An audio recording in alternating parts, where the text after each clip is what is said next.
Jasanya jasa apa? Hanya berkaitan dengan waktu saja. Nah, baik, ayah bunda yang dimuliakan Allah Subhanahu Wa Taala, ya, kita kita lebih menukik lagi ya, kita fokuskan tentang ribanya. Apa yang dimaksud dengan riba? Ibnu Arabi dalam kitab Ahkamul Quran menjelaskan bahwa riba secara bahasa itu az-ziyadah, tambahan. Ya, bertambahan, berkembang gitu. Apa yang bertambah? Ya, ketika ada satu istilah ya, kemudian diambil dari sisi bahasa, itu ada kesamaan makna sebenarnya. Contoh riba dengan tambahan, apa sih kesamaannya? Riba dengan tambahan. Ayah bunda yang dimuliakan Allah Subhanahu wa taala. Nah, tambahan ini adalah tambahan ini karena dia mendapatkan tambahan uang, ya tambahan uang bukan karena jual beli, bukan juga karena ada transaksi-transaksi tertentu. Oleh karena itu kita lihat secara istilah itu apa? Ya, secara istilah setiap penambahan yang diambil tanpa adanya satu transaksi pengganti atau penyeimbang yang dibenarkan dalam syariat. Nah, ini yang dimaksud dengan riba, ya. Nah, kemudian Imam Ahmad bin Hambal ketika ditanya tentang riba, ia menjawab apa? Sungguh riba itu adalah seseorang memiliki utang. Maka dikatakan kepadanya, apakah akan melunasi atau membayar lebih? Jika tidak mampu melunasi, ia harus menambah dana dalam bentuk pinjaman, bunga pinjaman atas penambahan waktu yang diberikan. Ini Ahmad bin Hambal ya. Ada seseorang yang minjem 1 juta. Ketika sudah jatuh tempo untuk bayar 1 juta, kemudian dia nggak bisa bayar misalnya. Dia tidak bisa bayar, maka dia dikasih 2 pilihan. Mau bayar sekarang dengan uang 1 juta atau ada tambahan, ya. Atau ada tambahan. Nggak apa-apa untuk jatuh temponya diperpanjang 1 bulan lagi, tapi nanti uang yang dibayarkan bukan 1 juta lagi, tapi 1.500.000. Nah, 500-nya ini adalah riba. Nah, ayah bunda yang dimuliakan Allah Subhanahu wa taala. Ya, kita lihat di dalam Al-Qur'an ya, ternyata riba ini tidak diturunkan secara sekaligus ya, melainkan diturunkan dalam 4 tahap ya, dalam 4 tahap. Ini menunjukkan bahwa ketika ada syariat diturunkan secara bertahap, berangsur-angsur, ini menunjukkan bahwa perkara riba ini pertama sangat berat, kemudian yang kedua masyarakat sudah transaksi riba ini sudah betul-betul memasyarakat, sudah betul-betul membudaya di mereka. Ya, wabil khusus di masyarakat jahiliyah pada waktu itu. Oleh karena itu secara bertahap. Apa tahapannya? Pertama eh, ayat Al-Qur'an hanya berbicara tentang menolak anggapan bahwa pinjaman riba yang dohirnya seolah-olah menolong mereka yang memerlukan sebagai suatu perbuatan mendekati atau takarub kepada Allah. Mereka mengatakan ketika meminjamkan itu adalah sebagai hal yang baik karena bisa menolong orang lain, ya. Nah, kemudian dijawab oleh Allah Subhanahu wa taala bahwa perbuatan riba itu bukan menolong orang, gitu ya. Bukan menolong orang, tetapi apa? Wa ma ataitum mir riba liyarbu fi amwalin nas fala yarbu indallah. Suatu tambahan yang kamu berikan agar dia bertambah pada harta manusia, maka riba itu tidak menambah pada di sisi Allah. Wa ma ataitum min zakatin, dan apa yang kamu berikan berupa zakat, ya turiduna wajhallah faulaika humul mud'ifun. Zakat yang dibayarkan untuk mencapai keridhaan Allah, maka itulah orang-orang yang melipat gandakan pahala. Ya. Ayah bunda yang dimuliakan Allah Subhanahu wa taala. Nah, ini mengoreksi pandangan masyarakat pada waktu itu yang berpendapat bahwa riba itu untuk menolong orang. Dia tidak punya uang, kemudian saya tolong dengan memberikan pinjaman. Nah, ternyata dengan cara riba itu bukan amal soleh, bukan menambah kebaikan di sisi Allah. Yang menambah kebaikan itu adalah zakat, sedekah, gitu ya. kita keluarkan uang, kita punya uang 1 juta, kemudian kita keluarkan 500.000, secara zahirnya berkurang uang kita. Tetapi hakikatnya di hadapan Allah justru ya uang yang 1 juta itu akan bertambah, ya berlipat ganda, baik pahalanya ataupun nanti keberkahannya. Ayah bunda yang dimuliakan Allah Subhanahu wa taala. Nah, yang kedua, riba digambarkan sebagai sesuatu yang buruk. Ini belum mengharamkan ini. Hanya mengatakan bahwa riba itu sesuatu yang buruk. Gitu ya. Oleh karena itu Allah memberikan ancaman kepada orang Yahudi yang memakan riba dengan memberikan balasan yang keras. Fabidzulmi minal ladzina hadu harramna 'alaihim thayyibat. Maka disebabkan kezaliman orang-orang Yahudi, kami mengharamkan atas mereka yang baik-baik, yang dulunya halal bagi mereka. Ya. Wa bisaddim an sabilillahi katsira, dan karena mereka banyak menghalangi manusia dari jalan Allah. Wa akhdhihimur riba. Ya, mereka zalim, orang Yahudi zalim yang mendapatkan laknat itu ya karena mereka menghalangi orang untuk ada di jalan Allah. Dihalang-halangi, jangan sampai umat manusia itu menjadi orang-orang yang taat. Kemudian selain itu, kenapa orang Yahudi dilaknat? Karena mereka akhdhihimur riba, dia 161-nya di surat An-Nisa. Mereka suka memakan riba. Wa qad nuhu anhu aklihim amwalan nas bil batil. Padahal sesungguhnya mereka telah dilarang untuk melakukan transaksi riba, ya, dan mereka memakan harta benda orang dengan jalan yang batil. Memakan harta orang lain dengan cara yang batil. Wa atadna lil kafirina minhum adzaban alima. Oleh karena itu mereka dikasih azab siksa yang sangat pedih. Ya bunda yang dimuliakan Allah Subhanahu wa taala. Nah, ini yang kedua, tahapan yang kedua ya. Yang ketiga, tahapan pengharaman riba. Riba diharamkan dengan dikaitkan suatu tambahan yang berlipat ganda. Ya, di surat Al-Imran ayat 130.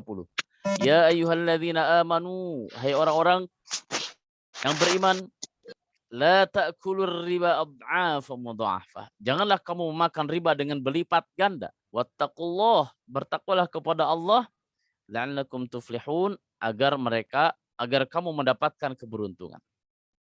Ayah bunda yang dimuliakan Allah Subhanahu wa taala. Ini yang diharamkan ini bukan karena berlipat gandanya. Contoh berlipat ganda itu seperti apa? Saya menjamin uang 1 juta, kemudian dibayar lagi jadi 2 juta. 1 juta modalnya, 1 juta adalah ribanya. Nah, cuma masalahnya untuk di zaman kita ini nggak mungkin, gitu ya. Ada pinjaman yang sampai 100 kali lipat. Ya, minjam 1 juta dibayar 2 juta, tambahannya 1 juta, nggak ada. Paling 1%, 2%. Nah, menurut ini yang tidak dibolehkan itu adalah jika berlipat ganda. Berarti kalau nggak berlipat ganda boleh dong, ya gitu ya. Nah, oleh karena itu dalam memahami ayat ini kita tidak bisa memahami ayat ini secara tekstual saja, tetapi dilihat dari konteksnya, dilihat dari penafsiran para ulama, dan diantaranya memang eh, apa namanya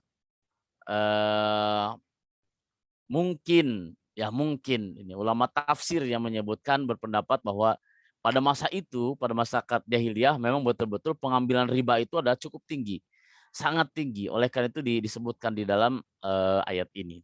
Tetapi meskipun demikian, bukan berarti di zaman kita yang tidak mungkin ada riba 100%, ya paling 1%, 2%, 3% begitu ya. Tetapi ini bukan berarti menjadikan riba menjadi halal. Baik, yang keempat, ya ini proses pengharaman riba nih yang keempat. Ya. Allah Subhanahu wa taala dengan jelas dan tegas mengharamkan apapun jenis tambahan yang diambil dari pinjaman. Ya ayyuhalladzina amanu, hai orang yang beriman, ittaqullah, bertakwalah kepada Allah, wa dzaru ma baqiya minar riba, tinggalkan riba. Ya, tinggalkan riba. In kuntum mu'minin, jika kalian beriman. Fa illam taf'alu, jika kamu tidak mengerjakan, artinya tidak meninggalkan riba, fa'dzanu biharbin minallah wa rasulih. Umumkan Ya, umumkan bahwa Allah dan Rasulnya akan memerangi kamu. Wa in tubtum falakum ru'usu amwalikum. Jika kamu bertaubat dan mengambil harta pokoknya saja, la tadlimu tudlamun. Kalian tidak menzalimi orang lain dan kalian pun tidak dizalimi. Orang yang riba diajak perang sama Allah. Ayah bunda, jangan sama Allah ya, ada orang yang ngajak berantem aja ke kita, kita gemeteran. Ya, ada orang aja yang mau menyerang kita, ya satu atau dua orang, kita gemeteran ini. Ya, apalagi ini Allah dan Rasulullah yang mengajak perang dengan orang-orang yang memakan harta riba. Oleh karena itu, ayah bunda yang dimuliakan Allah Subhanahu wa taala, nyata sudah, tegas sudah di ayat ini bahwa riba itu betul-betul harus ditinggalkan. Riba itu adalah haram hukumnya. Bahkan di surat Al-Baqarah ayat 275, wa halallahu al-bai'a wa harramar riba. Allah halalkan jual beli dan Allah haramkan riba. Di dalam kaidah usul fikih, ketika ada di dalam ayat Al-Qur'an kata harrama atau hurrimat, diharamkan kepada kalian, wa harrama atau Allah mengharamkan, ini menunjukkan ya pengharamannya betul-betul tegas. Ya, kalau dalam usul fikih namanya haram, bukan makruh. Kalau makruh larangan cuma lemah larangannya, enggak terlalu ditekankan. Kalau haram ini betul-betul tegas dari Allah Subhanahu wa taala, betul-betul jelas ya bahwa riba itu betul-betul haram.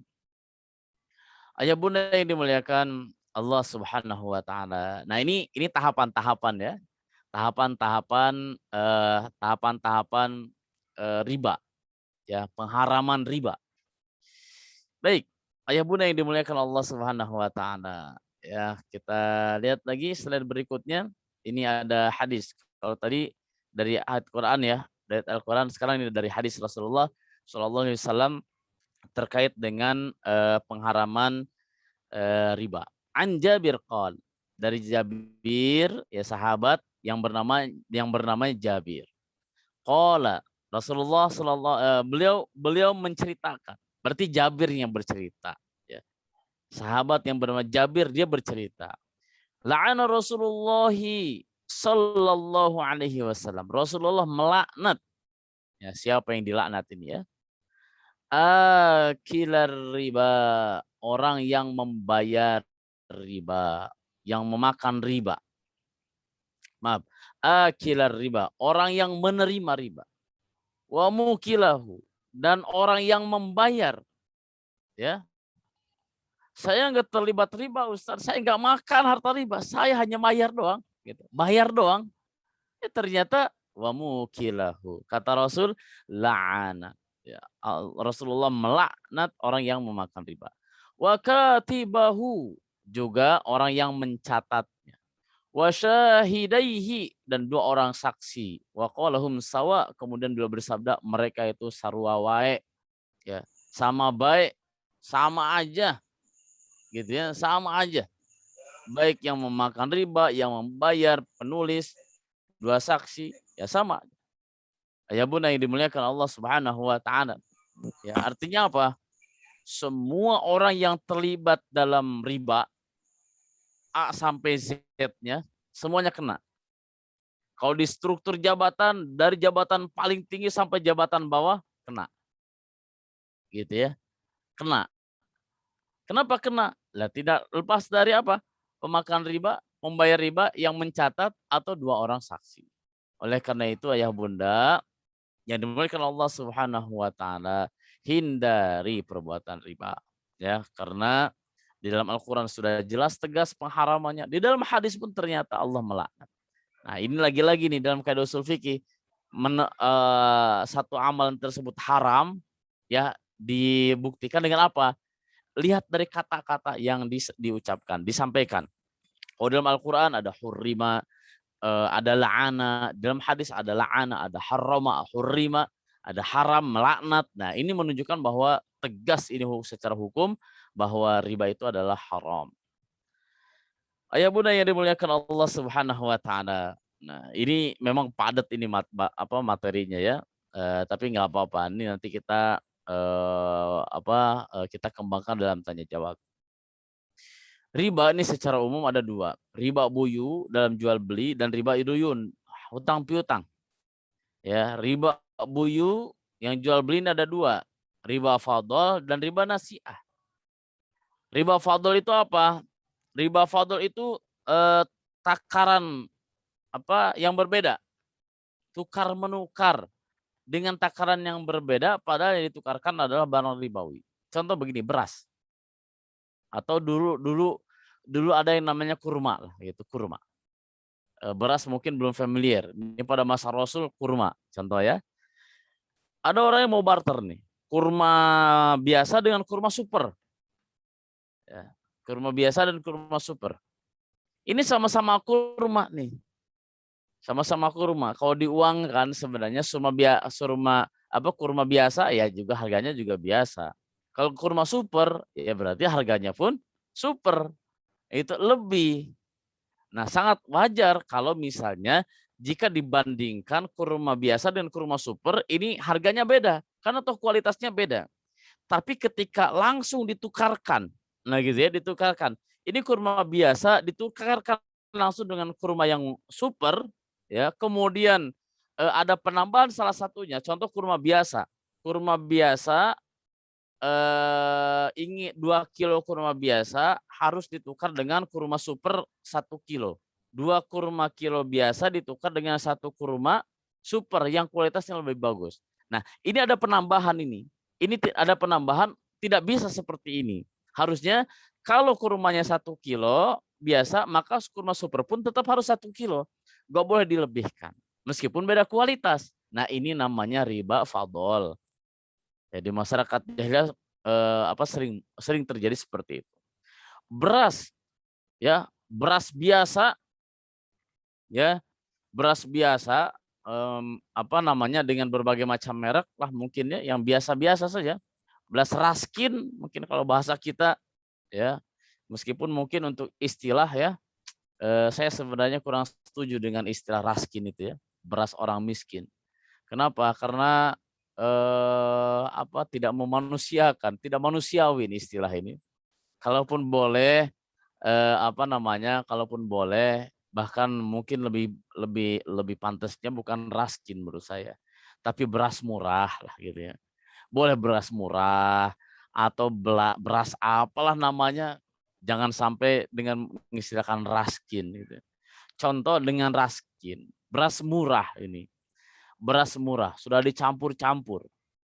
Mau ditukar dengan beras Cianjur. Wah, siapa yang tidak tahu dengan beras Cianjur? Udah mau wangi, pulen, gitu ya, enak. Ini beras beras Cianjur ini, ya. Ini beras murah ini, 1 kilo beras murah, kalau langsung ditukarkan dengan beras Cianjur, ya, dengan takaran yang lebih rendah, maka ini tidak diperbolehkan. Kalau mau beras biasa ini, ya beras murah ini 1 kilo, maka langsung 1 kilo dengan beras Cianjur. Ya itu ya. Nah ini ketika ada kelebihan salah satunya, maka terjadilah riba fadl dan ini tidak diperbolehkan. Kemudian ada riba nasi'ah. Ya. Riba nasi'ah. Riba nasi'ah ini apa? Riba karena penundaan waktu ini ya. Penundaan waktu. Contoh, saya mau menukarkan kurma biasa dengan kurma super. Kurma biasa dan kurma super. Karena saya mau ngasihnya nanti gitu, kapan gitu. 1 bulan lagi misalnya. Nah, karena sebulan lagi maka harus ada tambahan. Jika dia dan biadin tunai, maka ini tidak ada tambahan. Ini namanya riba nasi'ah. Kemudian ada riba duyun, hutang. Nah, hutang ada riba jahiliyah. Ya, riba jahiliyah ini seperti apa? Riba jahiliyah ini seperti tadi yang dicontohkan ketika Imam Ahmad bin Hambal ditanya tentang riba. Ya, contoh ada seseorang yang minjam 1 juta, dibayar sebulan kemudian. Ya, setelah jatuh tempo, ternyata orang yang meminjam ini nggak mampu untuk membayar. Ya. Nggak mampu untuk membayar. Maka pilihannya apa? Bayar segera mau nggak mau, atau dikasih waktu tambahan. Ya, 1 bulan kemudian misalnya, tetapi dengan syarat ada tambahan bunga. Yang 1 juta kemudian menjadi 1.500.000 misalnya, untuk dibayarkan di bulan mendatang. Nah, ayah bunda yang dimuliakan Allah Subhanahu wa taala, ini riba nih, ya. Riba. Jenis-jenis riba. Ini kita harus paham betul ini. Ada riba buyu, jual beli, ada riba dalam hutang piutang, ya, riba fadl atau riba nasiah karena penundaan waktu, ya. Karena penundaan waktu atau hutang jahiliyah atau riba qard. Baik, ayah bunda yang dimuliakan Allah Subhanahu wa taala. Mungkin ada sebagian orang yang mengatakan sama aja Ustadz, ya. Riba pinjaman ke bank konvensional dengan bank syariah contoh, ya. Sangat beda. Nah, ini di antara perbedaannya ini. Nih. Penentuan bunga dibuat pada waktu akad dengan asumsi harus selalu untung. Tapi bagi hasil ini tidak. Nah, ini di dalam akad syariah, mobil khusus mungkin dalam perbankan syariah ini yang dikembangkan bagi hasil, bukan bunganya. Besarnya persentase berdasarkan pada jumlah uang modal dipinjamkan, sementara bagi hasil keuntungan. Ya. Kalau misalnya bunganya 10%, dia minjam 1 juta, berarti 10%-nya berapa? 100.000, maka 100.000 itu yang terus dibayarkan. Flat. Gitu, enggak ada perubahan. Tapi kalau bagi hasil, ya tergantung keuntungan, bisa naik, bisa turun, bisa lebih kecil, bisa lebih besar. Tergantung bagi hasil.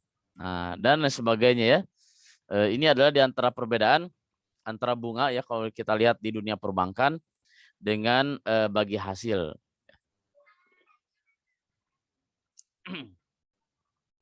Baik, ayah bunda yang dimuliakan Allah Subhanahu wa taala. Nah, ini sekilas ya tentang definisi riba. Nah, sekarang kita lihat ancaman ya bagi para pelaku riba.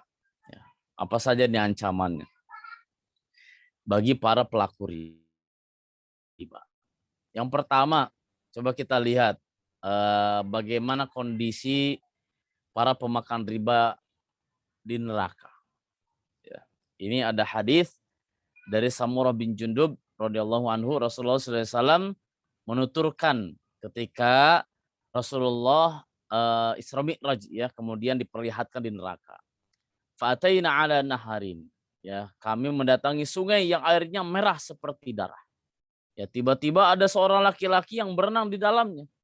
Ya. Di sungai ada laki-laki yang berenang di dalamnya. Dan di tepi sungai ada orang-orang yang mengumpulkan batu banyak sekali.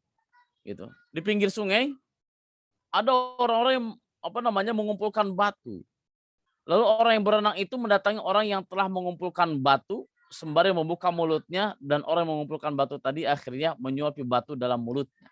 Ya. Jadi orang yang berenang ini tiba-tiba mendekat gitu, ya, melipir ke pinggir sungai. Tapi ketika melipir ke pinggir sungai, apa yang terjadi? Mulutnya dibuka. Kemudian batunya dimasukin, disumpel mulutnya oleh batu, ya, ke dalam mulutnya. Sehingga apa yang dia makan? Ya, dia makan ada batu. Ya. Kemudian orang yang berenang tersebut akhirnya pergi menjauh sambil berenang. Kemudian dia kembali lagi pada orang yang mengumpulkan batu. Setiap ia kembali, ia membuka mulutnya, lantas disuapi batu ke dalam mulutnya. Ya. Kemudian aku berkata kepada keduanya, apa yang sedang mereka lakukan berdua? Ya, mereka kemudian berkata kepadaku, berangkatlah. Maka kami pun berangkat. Kemudian hadisnya, wa ammar rajul ladzi ataita alaihi yasbahu fin nahari, adapun orang yang datang dan berenang di sungai lalu disuapi batu, fa innahu akilur riba, ia adalah pemakan riba. Ya, naudzubillahi min dzalik. Ya. Terus disumpel dengan batu. Ya, makanannya batu. Dilempar lagi dengan batu, mulutnya dilempar. Ya, sampai penuh mulutnya, dia menjauh. Setelah itu melipir lagi, lemparin batu lagi, disumpel lagi dengan batu, berenang lagi menjauh, melipir lagi, disumpel lagi, terus begitu. Ya, ini bagi para pelaku riba. Yang kedua, di hari kiamat diancam dengan perut yang besar seperti rumah dan dipenuhi dengan ular-ular. Abu Hurairah radhiyallahu an, Rasulullah bersabda, "Ataitu lailata usriya bi ala qaumin butunuhum kalbuyut." Pada malam Isra, kata Rasul, ya, aku mendatangi suatu kaum yang perutnya besar-besar, sebesar rumah. Masya Allah, sebesar rumah Bapak Ibu, ya. Rumah segede apa sih? Ya, perut kita segede apa? Ya coba kita bandingkan. Sekarang kan bapak-bapak ada di dalam rumah, ya. Coba lihat perutnya, kemudian bandingkan dengan rumah yang dimiliki oleh bapak-bapak, ayah bunda semuanya. Ya, kayak gimana? Ya, Masya Allah. Kemudian ya, fihal hayyatu, dan di dalamnya itu dipenuhi dengan ular-ular. Tura min khariji butunihim faqultu man haula ya Jibril. Ular tersebut terlihat dari luar. Aku pun bertanya, ya siapakah mereka wahai Jibril? Qala haula akalatur riba. Kata Jibril, mereka itu adalah pemakan riba. Ya, pemakan riba. Ya Bunda yang dimuliakan Allah Subhanahu wa taala, ya ini hadis ini meskipun dhaif tetapi dikuatkan oleh hadis yang lain. Jadi ini apa namanya, perut besar kemudian di dalam perutnya itu ada ular-ularnya. Nauzubillah. Ini adalah bagi pemakan riba. Baik, yang ketiga, ya yang ketiga, ayat riba merupakan golongan ayat yang terakhir turun. Inna akhira ma nazalat ayatul riba. Ayat yang terakhir turun adalah ayat riba.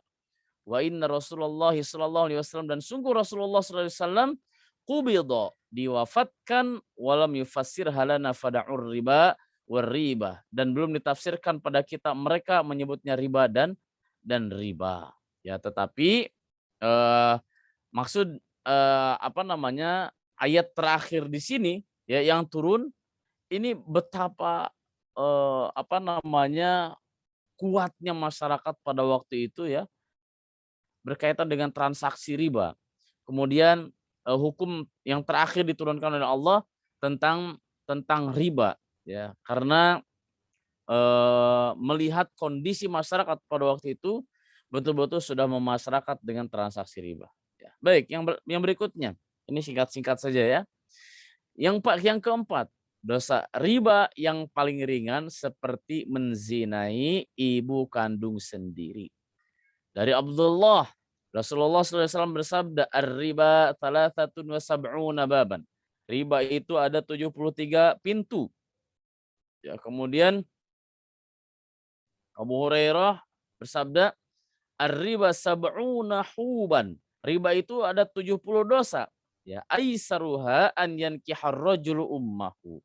Ya, yang paling ringan adalah seperti seseorang menzinahi ibu kandungnya sendiri. Nauzubillah. Ya. Ngeri, jijik jika ada orang yang berzina dengan ibunya sendiri. Ya, anak dan ibunya berzina. Meskipun ada apa tidak? Ada, gitu ya. Tetapi ngelihat dan dengarnya pun sudah jijik duluan, gitu ya. Zina dengan ibunya sendiri. Ya buna yang dimuliakan Allah Subhanahu wa taala. Ini dalam hadis lain, "Ar-riba thalathatun wa sab'una baban." Ya. Riba itu ada 73 pintu dosa. Mithlu an yankih rajul ummahu. Ya, yang paling ringan adalah semisal dosa seorang yang menzinahi ibunya sendiri. Wa inna arbar riba irdur rajulil muslim. Ya. Dan yang paling apa namanya? Yang paling berat adalah sampai memutuskan silaturahim ya antar sesama muslim. Nah, ini riba, karena memang dengan riba pasti timbul permusuhan. Dengan riba menjauhkan apa, hubungan persaudaraan dua muslim.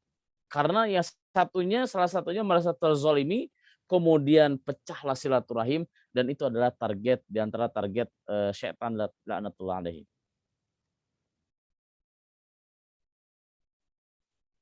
Selanjutnya, ya ancaman riba.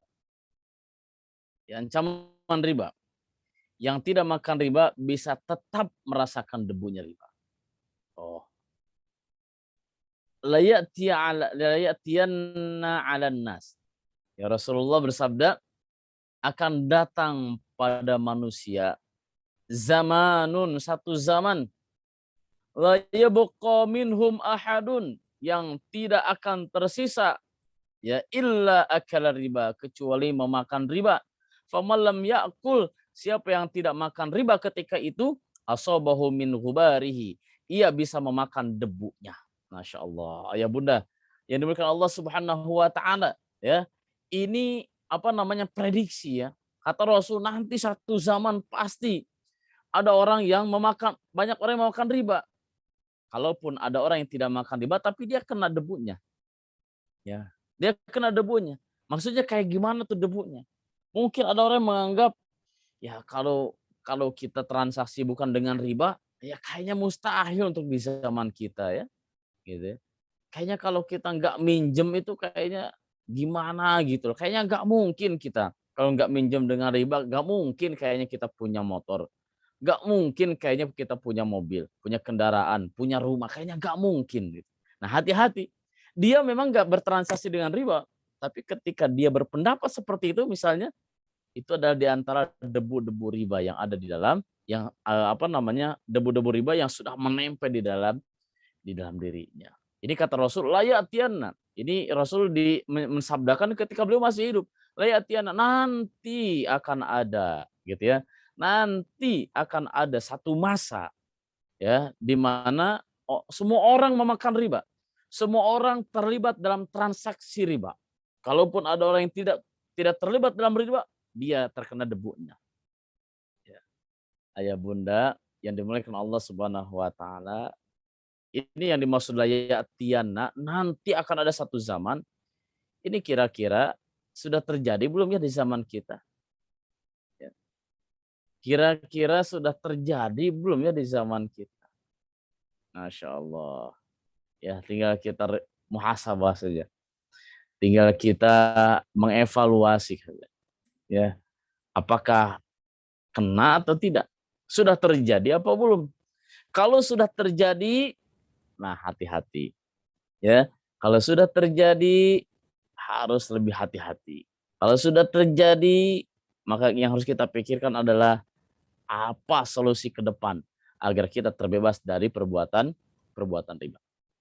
Ayah bunda yang dimuliakan Allah Subhanahu wa taala. Ini yang kelima, yang keenam, memakan riba lebih parah dari 33 kali zina. Wah, insyaallah. Ya. Baik, kita lihat hadis Rasulullah. Ka'ab rahimahullah mengatakan begini. Lian aznya thalathan wa thalathina zaniyatan ahab ilayya min kila dirham riba ya'lamullahu anni akaltuhu hina akaltuhu riba. Aku berzina sebanyak 33 kali lebih aku sukai daripada memakan satu dirham riba yang Allah tahu aku memakannya ketika aku memakan riba. Ini kata Ka'ab ya, seorang tabi'in yang bernama Ka'ab al-Ahbar. Beliau adalah mantan pendeta Yahudi yang paham akan kitab-kitab Yahudi. Ya, bahkan bisa mengetahui secara umum manakah yang sahih dan batil dari kitab-kitab tersebut. Ya, Ka'ab mengatakan saya lebih suka berzina 33 kali. Nah, lagi-lagi nih ayah bunda, ketika memahami dalil bukan berarti kok dia tabiin tapi kok dia suka zina gitu ya. Katanya tabiin, orang soleh, ya, tapi dia kok suka lebih suka zina 33 kali gitu. Bukan berarti dia suka zina, bukan. Kau dibanding-bandingkan dosa gitu maksudnya ya. Dibandingkan dosa-dosa yang ada, satu riba, secuil riba ternyata dosanya lebih berat dibanding dengan zina 33 kali. Artinya sangat besar sekali. Meskipun yang kita makan cuma 1.000 2.000 dari riba aja, tapi dosanya Masya Allah berlipat-lipat.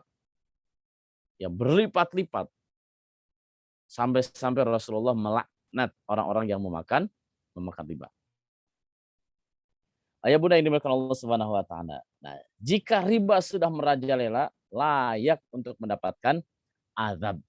Rasulullah bersabda, "Idza dhaharaz zina," apabila telah marak perbuatan zina, war riba, dan sudah marak praktek riba. Fi qaryatin, di satu kampung, di satu negeri, faqad ahallu bi an.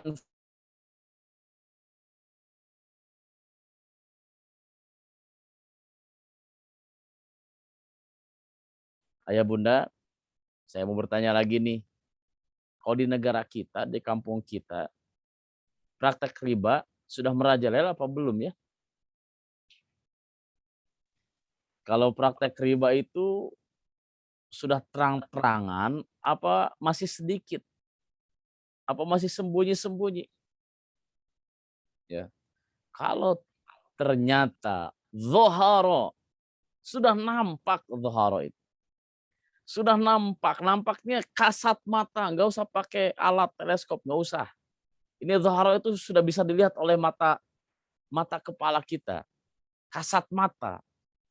Kalau riba ini sudah merajalela di satu negeri, maka itu artinya apa? Itu artinya penduduk negeri tersebut sudah menghalalkan diri mereka untuk diazab oleh Allah Subhanahu wa taala. Ayah bunda yang dimuliakan Allah Subhanahu wa taala.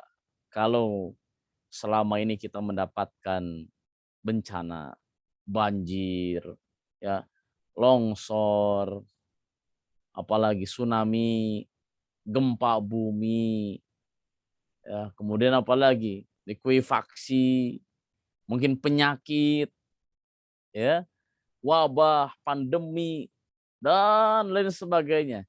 Bisa jadi ini adalah azab Allah, bisa jadi ini adalah ujian dari Allah Subhanahu wa taala. Ya. Bagi orang yang beriman ini adalah ujian, bagi orang yang tidak beriman ini adalah azab Allah Subhanahu wa taala. Cuma masalahnya jika kita lihat hadis ini, jika zina dan riba ini sudah betul-betul kasat mata, terlihat nampak, maka sungguh sebenarnya mereka sudah menghalalkan diri mereka untuk azab. Ya udah, enggak apa-apa ya Allah, azab aja. Toh saya pemakan riba, toh saya sudah suka bertransaksi dengan riba. Ayah bunda yang dimuliakan Allah Subhanahu wa taala, ya, jika ini yang terjadi, maka segeralah bertaubat kepada Allah. Segera kembalilah kepada Allah Subhanahu wa taala. Ya, baik. Yang kedelapan, riba akan hilang berkah walau riba terus bertambah banyak. Ya. Nah, dari Ibnu Mas'ud nih, ma'ahadun aktsar. Riba membuat sesuatu jadi bertambah banyak, namun ujungnya riba makin membuat sedikit. Secara kasat mata mungkin nambah, tapi keberkahannya hilang. Bahkan ada juga yang secara keberkahannya hilang, nominalnya pun betul-betul habis. Ya karena memang riba itu menghancurkan. Riba itu meskipun 1.000, 2.000, tetapi itu justru pemantik menghancurkan seluruh kekayaan kita. Pemantik untuk menghancurkan seluruh aset-aset yang sudah kita miliki. Ini riba. Ya, oleh karena itu jauhi riba. Ya, dengan riba, meskipun secara kasat mata, lah uang saya kok bertambah Ustaz? Bisnis saya tetap jalan kok. Ingat, yang namanya hilang berkah sudah pasti di dunia. Ya. Tapi mungkin hancurnya harta, kalaupun gak di dunia, di akhirat. Gitu. Kalaupun gak di dunia, di akhirat. Tapi rata-rata yang bertransaksi dengan riba, hancur berkeping-keping. Ya. Habis. Ya. Ada di antara mereka yang habis kemudian gak bisa bangkit. Ada yang mereka sudah habis kemudian bangkit lagi. Nah kalau sekarang banyak inspirasi dari saudara-saudara kita ya. Yang punya komunitas. Ada komunitas Lariba. Ya, ada komunitas Lariba. La itu tanpa, riba. No riba. Ada komunitas Lariba. Ya, yang pusatnya di Bandung. Kemudian bergerak kemudian ada juga perwakilan setiap daerah ya untuk memasyarakatkan tentang bahayanya riba. Ada juga MTR, masyarakat tanpa riba dan lain sebagainya. Ini adalah upaya-upaya saudara-saudara kita untuk memasyarakatkan tentang bahayanya riba.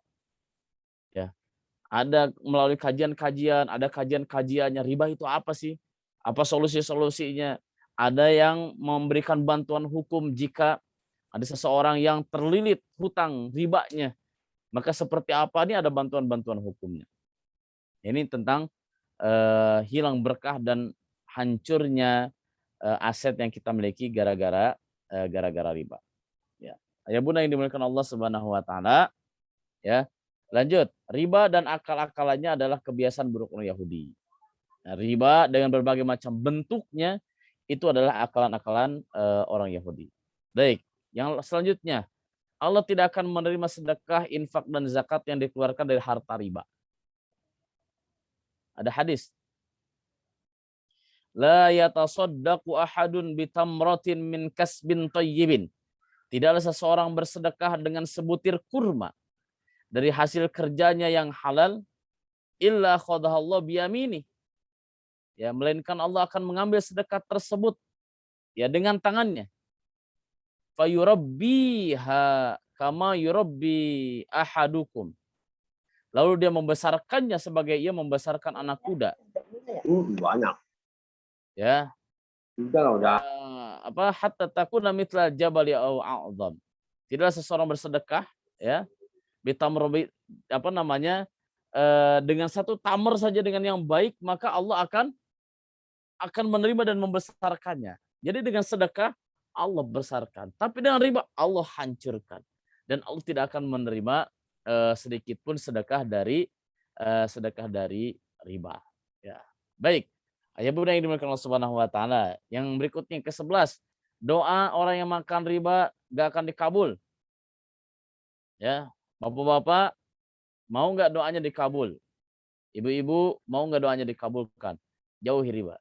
Selama terlibat dengan riba, jangan harap doa-doanya dikabulkan oleh Allah Subhanahu wa taala. Ya, ada hadis yang sangat panjang ya bagi orang yang sedang menempuh perjalanan jauh, dia berdoa, ya Rabbi, ya Rabbi. Ya, dia berdoa kepada Allah. Ya Rabbi, ya Rabbi. Dia berdoa kepada Allah, memuji Allah di dalam safar, tapi ternyata mat'amuhu haram, makanan haram, masrabu haram, minumannya haram, wa malbasu haram, pakaiannya haram. Ya, wa ghudhiya bil haram, dan diberi makan dari yang haram. Ujung rambut sampai ujung kaki haram semuanya. Fa anna yustajabulah. Maka bagaimana Allah akan memperkenankan doanya? Ini tidak mungkin.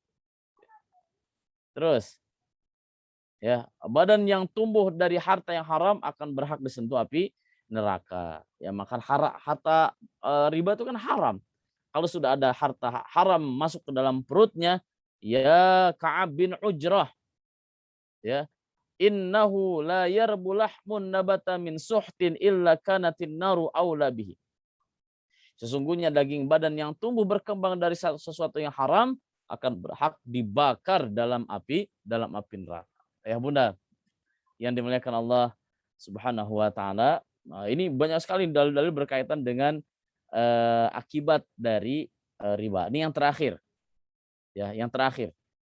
Memakan riba membuat hati keras. Ya, keras. Seperti ini, Pak. Orang yang melakukan amal soleh tangannya seperti ini. Hatinya seperti ini, terbuka. Gampang gitu dari nasihatnya. Tapi kalau dia melakukan kesalahan, dosa, maka lama-lama begini. Oh, lama-lama begini. Lama-lama begini. Semakin banyak lagi dosa, begini lagi. Semakin banyak dosa, begini lagi. Semakin banyak dosa, terus mengapa? Sehingga menutup. Ya, menutup telapak tangan. Artinya apa? Orang yang tidak berdosa akan mudah menerima. Tapi ketika banyak dosa akan sangat susah, hatinya keras, ya, susah untuk menerima nasihat-nasihat kebaikan, nasihat-nasihat yang baik dari agama kita. Nah, oleh karena itu ayah bunda yang diberkahi Allah Subhanahu wa taala, ya ini adalah di antara bahaya-bahaya riba. Mudah-mudahan menjadi inspirasi bagi kita semuanya untuk mengevaluasi diri, ya, untuk mengevaluasi diri sudah sejauh mana kita, yang mudah-mudahan kita semuanya terbebas dari riba. Ya, jika masih terlibat dalam riba, segeralah keluar dari riba, segeralah bertaubat kepada Allah Subhanahu wa taala. Mudah-mudahan Allah Subhanahu wa taala mengampuni apa yang sudah kita lakukan di masa lalu, dan Allah mudahkan untuk melangkahkan kaki kita menjadi yang terbaik kelak sampai di yaumil akhir. Wallahu a'lam bishawab. Mungkin itu saja yang bisa saya sampaikan pada kesempatan malam hari ini. Mudah-mudahan bermanfaat. Ya, jazakumullah khairan katsiran. Aqulu qouli hadza wa astaghfirullahal azim li wa lakum. Assalamualaikum warahmatullahi wabarakatuh. Assalamualaikum warahmatullahi wabarakatuh. warahmatullahi wabarakatuh.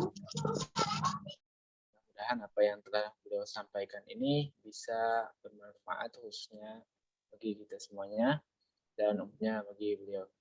Baik, kita masuk saja ya pada sesi tanya jawab.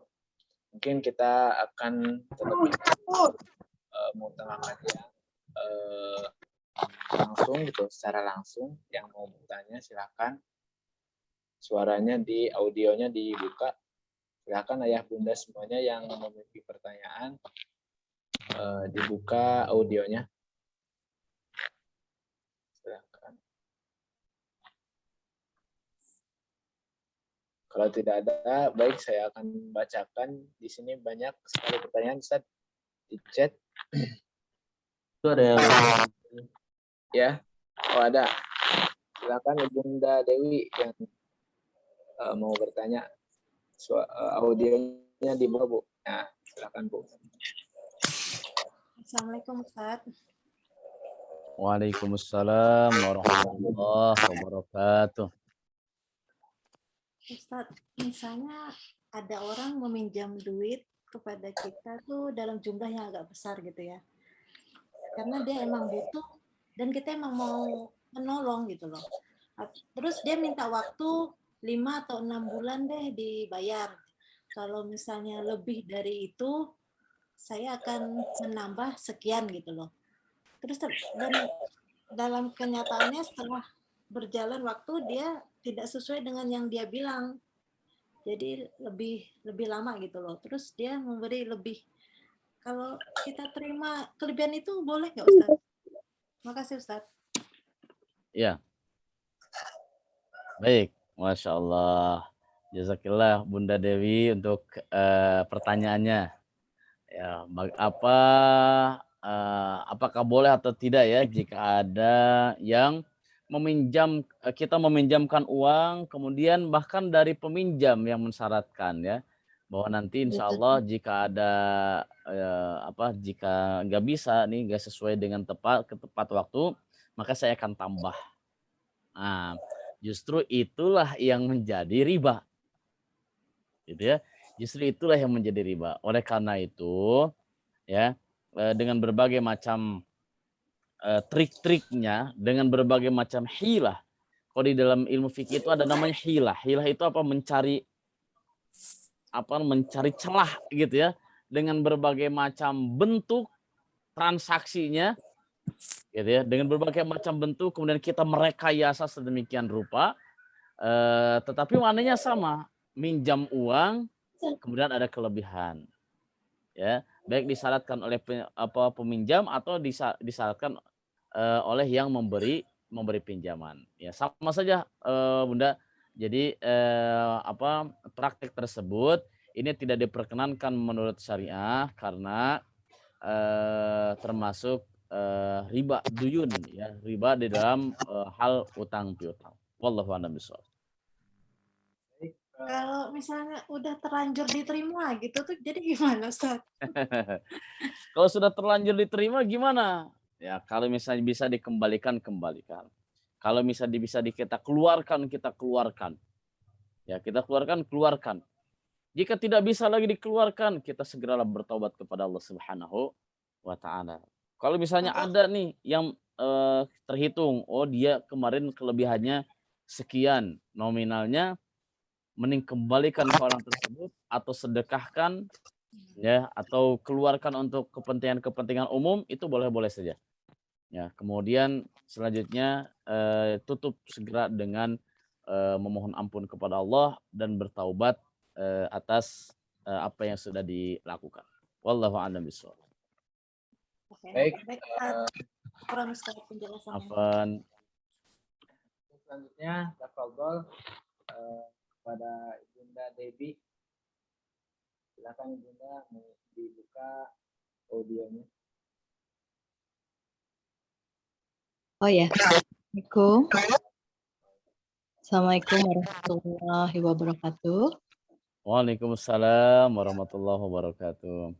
Ya, terima kasih penjelasannya Pak Ustadz. Bertanya Pak Ustadz, saya itu mengikuti kemitraan Pak Ustadz yang bernama sebuah badan koperasi Pak Ustadz. Koperasi dan itu masih konvensional. Kira-kira sudah berjalan 6 tahun Pak Ustadz. 6 tahun. Jadi di situ di dalam sertifikatnya itu tertulis bagi hasil Pak Ustadz. Bagi hasilnya itu awal ikut tuh 12% Pak. 12%. Kemudian di periode 2020, 2019, 2020 itu menjadi 10%. Nah, pada saat wabah pandemi itu mulai April 2020 itu sudah sama sekali bagi hasil yang disampaikan oleh koperasi ini sudah tidak ada sampai periode sekarang, maksudnya sampai di hari ini. Nah, itu sebetulnya bagi hasil yang disampaikan itu bagaimana ya Pak Ustadz gitu, dan sebetulnya hukumnya ini apakah ini riba atau bagaimana? Mohon penjelasan Pak Ustadz. Terima kasih banyak. Ya. Baik, ayah bunda yang dimuliakan Subhanahu wa taala, terkait dengan koperasi ya, apa yang dilakukan oleh koperasi. Apakah statusnya masih koperasi konvensional atau syariah? Maka secara badan hukum meskipun ini juga menentukan ya, menentukan itu apa? Dari sisi image kita secara sebagai masyarakat melihat lembaga tersebut. Tapi boleh jadi namanya mungkin umum, nggak ada embel-embel syariahnya. Tapi akadnya akan syariah. Nah, bisa jadi seperti itu. Nah, oleh karena itu mungkin untuk menjawab lebih pastinya saya harus melihat seperti apa akad yang dilakukan di dalam koperasi tersebut. Jika akadnya adalah akad bagi hasil, akad bagi hasilnya yang mana? Bagi hasilnya seperti apa polanya? Apakah tadi meskipun judulnya sama-sama bagi hasil, melihat keuntungannya bagi hasilnya dari keuntungan yang didapatkan atau dari modal yang kita simpan di koperasi tersebut. Di antara pembeda antara akad syariah dengan akad konvensional adalah kita lihat bagi hasilnya pertambahan uang yang masuk ke rekening kita. Apakah dasarnya dari keuntungan yang didapatkan, ya kemudian kita mendapatkan 12% itu dari keuntungan, atau 12% atau 10% tadi yang disebutkan dari modal yang kita simpan. Jika 12% itu dari modal yang kita simpan dan yang kita dapatkan flat terus itu dari 12% dari modal, maka itu ada tanda bahwa akadnya adalah konvensional. Ya, riba. Nah, tapi jika yang diambil 12% itu kita dapatkan dari keuntungan usahanya, yang nanti akan fluktuatif, bisa jadi tetap, bisa jadi naik, bisa jadi turun. Itu biasanya di antara tanda bahwa bagi hasilnya adalah berdasarkan syariah. Begitu kurang lebih, Bunda. Oh ya. Nah, jadi dilihat nanti seperti apa ya untuk jelasnya akad atau jenis transaksi yang dikembangkan di koperasi tersebut. Berarti pada saat ini Pak Ustadz ketika wabah pandemi, koperasi ini tidak bisa memberikan bagi hasil yang rutin kepada mitra dan anggotanya sampai sudah sekitar 19 bulan atau 20 bulan ini gitu Pak Ustadz. Itu berarti akad apa ya Pak? Saya memang juga kurang paham sih memang Pak Ustadz. Gitu ya. Iya. Ya makanya memang ini harus dilihat dulu ini secara spesifik ya. Iya. Secara spesifik saya melihat akadnya seperti apa di koperasi tersebut. Jika memang kita contoh misalnya asumsinya kita berhusnudzon saja bagi hasil. Ya, bagi hasil sesuai akad syariah. Dalam akad syariah itu kan untung dibagi bersama, ya rugi juga berbagi bersama. Karena selama masa pandemi ini tidak ada omset yang masuk, tidak ada bisnis yang berjalan ya karena pandemi, maka pihak pengelola uang Iya. tidak mendapatkan keuntungan. Karena tidak mendapat keuntungan, maka tidak bisa berbagi keuntungan dengan para nasabah dalam hal ini. Tapi kalau di dalam konvensional, dia nggak mau tahu, menutup mata aja, pokoknya setiap bulan saya mendapatkan 10%, gitu. Saya dapatkan 12%, dia menutup mata, mau untung mau rugi, pokoknya saya harus dapat. Nah gitu. Ini di antara di antara tanda-tanda ya perbedaan konvensional dan syariat. Namun karena ini sifatnya kasuistik, ini saya jelaskan secara umum saja, prinsip-prinsip umum. Karena ini kasuistik, untuk lebih jelasnya mungkin saya harus lihat secara spesifik apa yang dilakukan dalam transaksi di koperasi tersebut. Wallahu a'lam bishawab. Kurang lebih Iya. seperti itu, Bunda. Iya, baik Pak Ustadz, terima kasih banyak. Ya. Iya, sama-sama. Alhamdulillah. Pertanyaan yang kedua Ahmad sudah terjawab. Baik, Ustaz, mungkin di sini kita akan membaca pertanyaan di chat aja ya. Sudah tidak ada Ya, lagi baik. audio secara langsung. Di sini ada pertanyaan dari Ibunda Nur, Ustaz.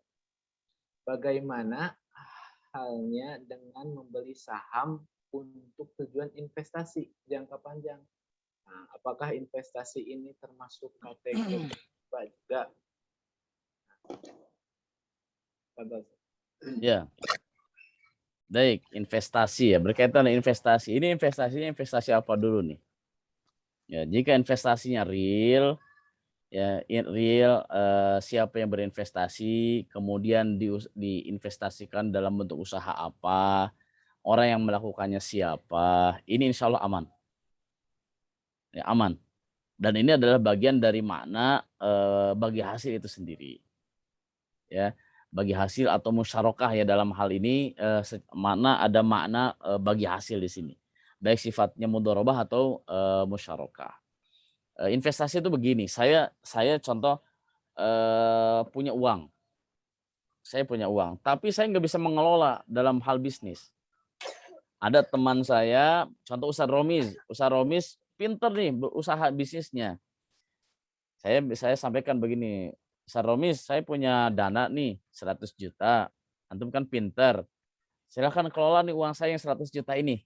Nanti hasilnya bagi hasil ya. Ya, bagi saya sebagai investor dapat 60%, bagi Ustaz Romis sebagai pengelola 40%. 60-40. Nah, kemudian saya sampaikan nanti bisnisnya bisnis apa, atau boleh kita tentukan pokoknya bisnisnya bisnis bisnisnya bisnis jasa contoh, atau bisnisnya bisnis apa misalnya jasa apa atau jual-jualan apa misalnya. Boleh, atau saya terserah Ustaz Romis deh mau jualan apa yang penting uang ini mudah-mudahan bisa bergulir dan saya mendapatkan keuntungan. Itu boleh-boleh saja. Dan jika investasi seperti ini boleh. Ya aman. Tapi kalau investasinya beli saham orang, kemudian kita juga nggak tahu orangnya yang mana, kemudian bentuk transaksinya seperti apa, dia memutar uangnya seperti apa. Nah ini yang harus lebih hati-hati. Ya meskipun jangka panjang, ya investasi kan buat jangka panjang, tapi karena kita nggak tahu ini seperti apa realnya, nah maka ini yang harus lebih waspada karena khawatir begini. Khawatir kita mengeluarkan uang investasi ya karena kita nggak tahu nih objek transaksi objek bisnisnya apa. Ya, karena kita nggak tahu mereka yang mengelola ya semau dia. Kadang bisa jadi ada transaksi yang haramnya, jual-jual barang-barang yang haramnya, ada yang halalnya, sehingga keuntungan bercampur antara yang halal dan yang haram. Sehingga ketika yang halal dan haram dicampur, maka kita pun kecipratan untuk memakan harta yang haram. Nah, oleh karena itu ini hati-hati untuk investasi ya, investasi apa terlebih dahulu. Sehingga jika lebih selektif ini mudah-mudahan selamat baik secara syariat dan keuntungan yang kita dapatkan pun menjadi lebih berkah. Wallahu a'lam bishawab. Baik, untuk pertanyaan Nah, Suaranya kecil banget Ustaz Romis. gimana Ustaz? Nah, suaranya kecil. Suara Oh, antum.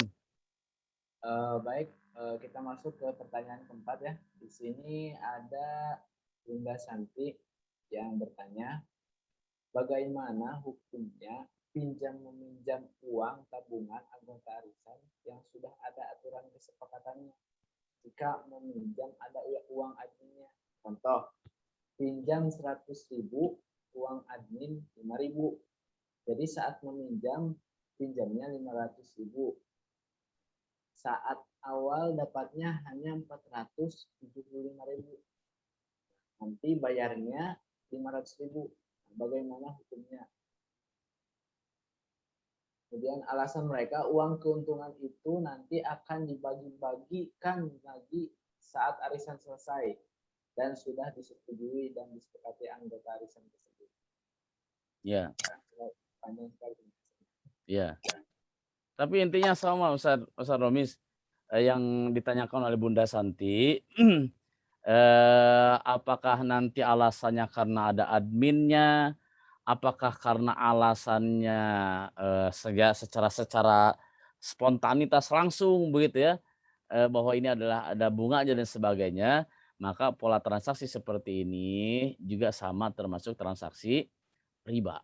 Ya meskipun keuntungannya dibagi-bagi lagi ke anggota arisan, tapi secara proses pinjam meminjamnya ini menggunakan transaksi riba. Ya oleh karena itu hati-hati. Hati-hati. Jadi kalau mau keuntungannya arisan itu perkumpulan, satu perkumpulan jangan memutar dari pinjam meminjam. Boleh kita golangkan, ya kita putar dengan transaksi yang lain yang lebih selamat. Jika langsung adminnya 5.000, nah ini hati-hati. Nah contoh apalagi sekarang pinjol nih, pinjol. Pinjol minjem 1 juta, ya kan? Pinjam 1 juta. Secara akadnya pinjam 1 juta, yang cairnya 800.000, dibayarnya jadi 1,5 juta. Kan sama-sama aja. Gitu ya, baik itu administrasinya segala macam. Oleh karena itu ini mudah-mudahan kita terhindar dari transaksi riba ini. Ya, wallahu a'lam bishawab. Lanjut ke pertanyaan berikutnya. Kepada Ibu Bunda Dian yang Ini ada lagi Ustaz.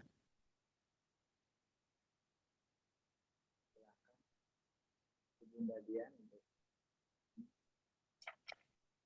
Oh, ada yang raise hand ya? Ya, silakan.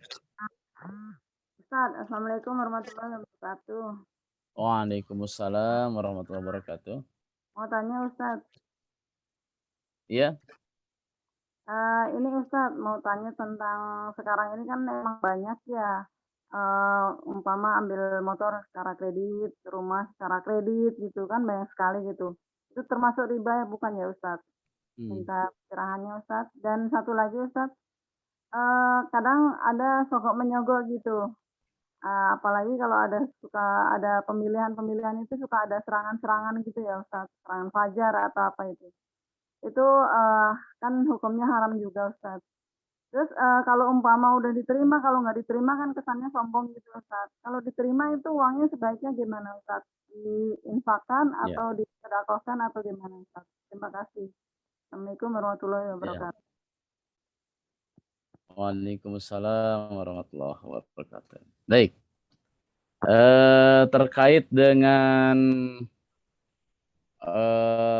kredit motor, kredit mobil, kredit rumah, kredit apa lagi nih? Oh di kampung saya tuh di ibu-ibu rumah tangga kredit panci, kredit kompor, segala macam dikredit gitu ya. Untuk barang-barang dapur saja semuanya dikreditkan. Nah, ini yang pertanyaan pertama ya. Pertanyaan pertama, apakah nih kredit rumah, motor segala macam ini termasuk riba atau tidak? Tergantung akadnya. Ya, di dalam kaidah usul fikih ada kaidah ini. Al-ibratu fil uqud. Ya, al-ibratu fil uqud. Apa itu artinya? Haram tidaknya satu transaksi Ini tergantung akarnya. Gitu.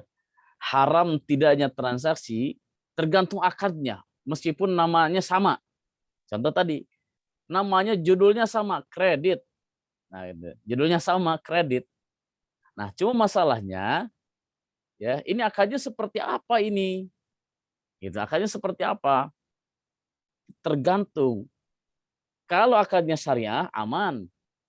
Kalau akarnya tidak syariah, tidak aman. Nah, pertanyaannya, ini kayak gimana ini yang syariah dan enggak syariahnya gitu ya. Baik, saya sampaikan begini. Contoh misalnya kredit motor atau rumah. Kalau di konvensional, ya, kalau di konvensional seperti ini. Bapak mau beli rumah, oke, harganya berapa Pak? 200 juta. Contoh ya, 200 juta. Saya pinjemin ya 200 juta ini, ya, saya pinjemin 200 juta ini ke Bapak untuk beli rumah di perumahan tertentu, alamatnya sudah jelas. Ya, nama perumahannya, kemudian apa namanya, rumah yang mau dibelinya yang mana, blok apa, nomor berapa, itu sudah jelas. Jadi seolah-olah bank itu meminjamkan, nih saya kasih ya pinjaman untuk beli rumah, sok silakan beli rumah. Uangnya langsung saya kasih ke developer ya. Nah, dibeli uang, nah nanti bayarnya ya silakan dicicil uang tersebut per bulan sekian, tambahan bunganya sekian. Nah, ini konvensional. Dari 200 juta bisa jadi 300 juta, bisa jadi 400 juta. Secara total keseluruhan sampai akhir pembayaran. Nah, kemudian ini kalau di konvensional, kalau di syariah enggak, bukan begitu. Kalau di syariah, gitu. Kalau di syariah, Bapak mau beli rumah ya? Ya, berapa harganya? 200 juta, contoh ya. 200 juta. Nah, kemudian kita mengajukan pembiayaan ke bank syariah. Kemudian kata bank syariah, oke, rumah yang mana? Oh, rumahnya sudah ditentukan di perumahan ini, blok ini, nomor sekian, sudah jelas. Dibelilah oleh bank, rumah tersebut dibeli oleh bank 200 juta. Ya. Jadi transaksinya antara bank dengan developer. Nah, udah selesai itu 100 juta. Kemudian setelah itu uang rumah yang seharga 200 juta ini dijual lagi ke kita sebagai nasabah. Gitu ya. Dijual ke kita sebagai nasabah seharga misalnya 300 juta ya, silakan dicicil. Flat. Gitu ya, 300 juta. Tinggal mau dicicil mau berapa? 5 tahun apa 10 tahun? Tinggal yang 300 juta itu di breakdown, di dirinci kalau dibayar 10 tahun kira-kira per bulannya berapa. Nah, sama-sama kredit kan? Gitu. Tapi beda hasilnya. Kalau yang syariah ini namanya ada akad murabahah dan itu diperbolehkan, silakan akad murabahah. Tapi jika akadnya langsung seperti tadi di konvensional, nah maka ini yang termasuk riba. Ya, wallahu a'lam bishawab. Kemudian Satu lagi Ustaz yang tadi belum dua. insya Allah sudah. Oh, yang kedua tentang suap menyuap. Gimana nih kalau kita terima? Kalau ditolak, saya khawatir dianggap sombong. Mending dianggap sombong sama orang atau mendapatkan adab. Masya Allah, pilihannya ya. Nah, ar-rosy wal murtasi ini sudah jelas. Ya, meskipun ada sebagian guru kita jika kondisinya sangat darurat. Sangat darurat. Sangat darurat itu kalau misalnya ini nggak dikasih, nggak jalan. Gitu, nggak selesai, udah dikasih aja deh. Gitu. Ini kan sama sebenarnya rosy wal murtasi. Nah, tapi jika dalam kondisi-kondisi normal, memang ar-rosy wal murtasi mendapatkan laknat Allah Subhanahu wa taala. Bagaimana kalau yang sudah terlanjur diterima, taubat saja. Ya, tinggal taubat, memohon ampun, bertaubat dan ganti dengan amal-amal kebaikan yang lebih banyak. Mudah-mudahan Allah Subhanahu wa taala mengampuni dosa-dosa kita semuanya. Wallahu a'lam bishawab. Tahu nggak deh, rumah Ya. sekarang deh. 2 lantai kayak kita begini deh, lubang. Baik. Sekarang model itu. Baik, Ustaz Romiz, silakan kita ke chat nih, masih banyak ini chatnya nih. Saya akan bacakan pertanyaan dari chat. Tadi mungkin sudah terjawab ya yang kita beli motor kredit itu. Kemudian yang ini, Ustaz. Berarti tabungan di bank termasuk riba ya, Ustaz? Padahal kayak uang gaji, biasanya kan langsung transfer ke bank. Nah, itu bagaimana, Ustaz? Payroll.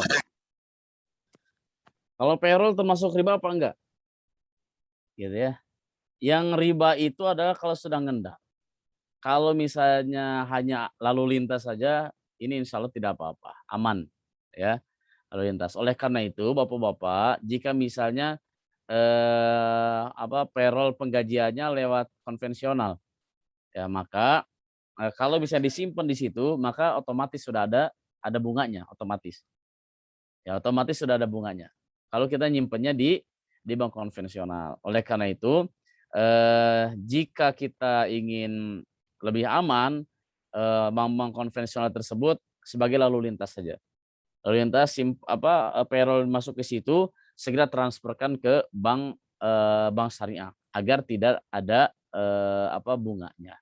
Meskipun saya pernah mendengar dari beberapa jamaah yang mencoba dia karena transaksi segala macam melalui konvensional terus gitu ya. Akhirnya datang ke pihak bank agar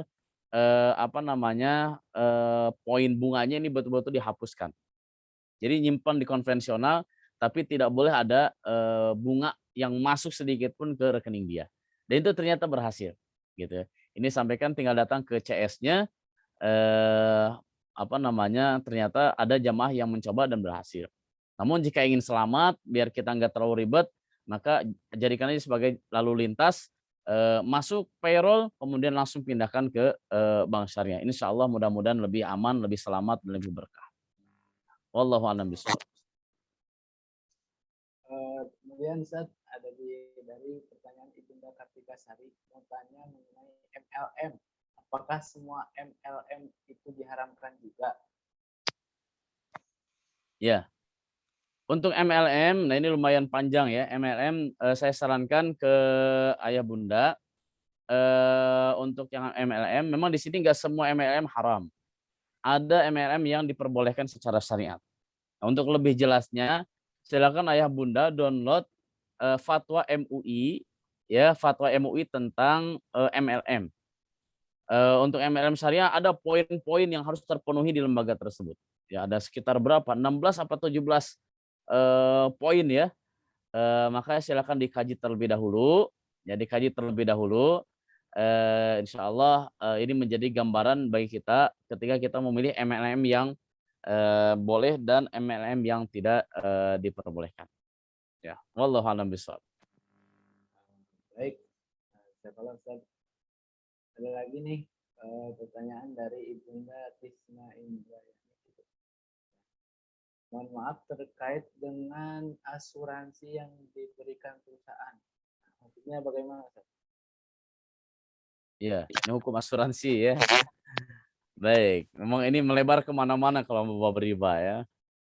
Asuransi itu kan ta'awun, saling tolong menolong. Asuransi. Tergantung lembaganya. Ya tergantung lembaganya. Asuransi itu kan mengumpulkan premi-premi dari nasabah, dari saya, dari bapak, dari ibu, semuanya dikumpulkan. Ya untuk menolong, ya akarnya itu untuk menolong salah satu anggota asuransi. Jika terjadi force major, apakah dia sakit, kecelakaan kah, atau lain sebagainya. Itu force major. Nah, kemudian ta'awun. Nah, ini ta'awunnya. Nah, ta'awun itu kan tentu saja uang yang terkumpul itu nggak mengendap.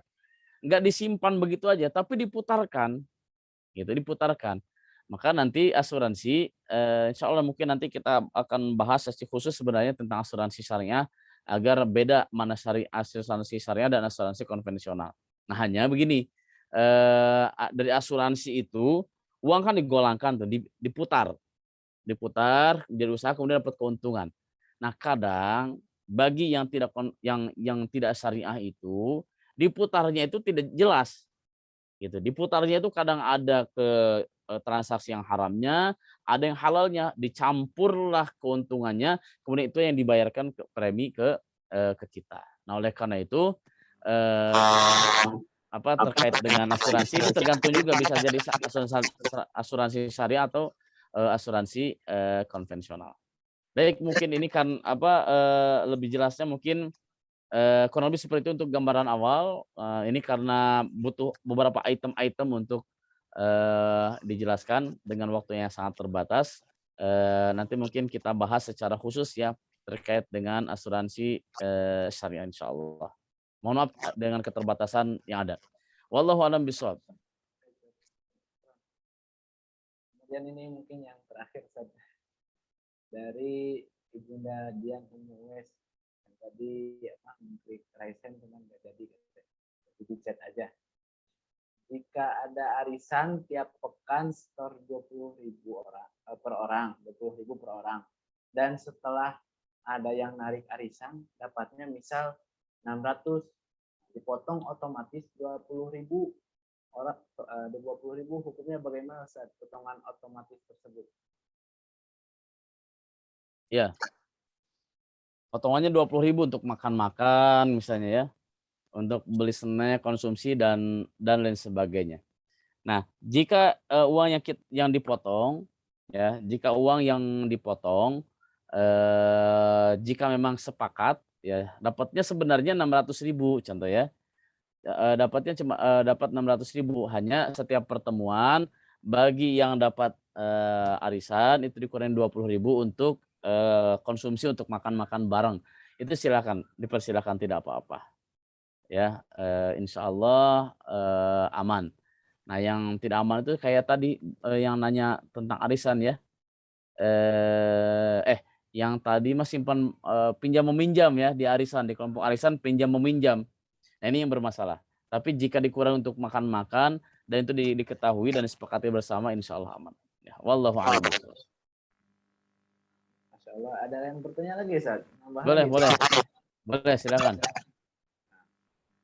Bagaimana cara memberikan pemahaman kepada keluarga untuk merubah dari bank konvensional ke bank syariah? Mereka berpendapat sama aja prakteknya kedua bank itu.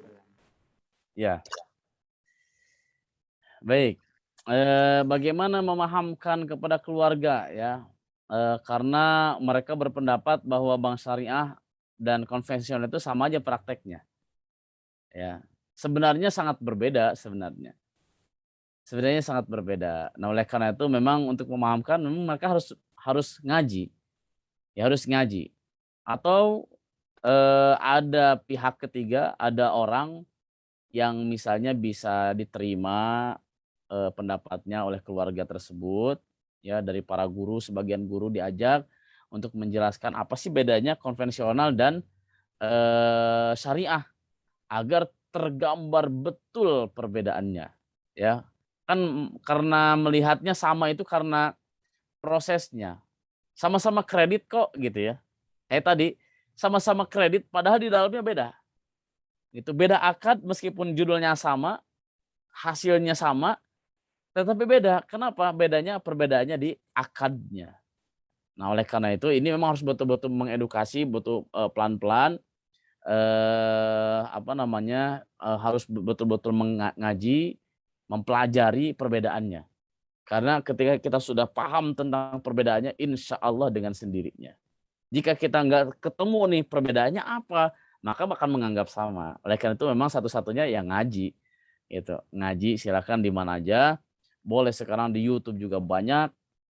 Gitu ya, di YouTube juga banyak, Bang Goga juga banyak, para ulama juga ada banyak, para guru.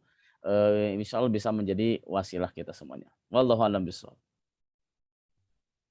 Kemudian ada lagi nih, tambah terus, alhamdulillah antusias banget nih untuk acara kita tentang masalah riba nih. Berarti Ustaz, pay letter aplikasi itu jelas riba ya? Kayak Kredivo gitu. Gimana Ustaz? Pay letter aplikasi itu kayak gimana? Kredivo. Ya, Shopee Pay Later Ustaz. Pay letter.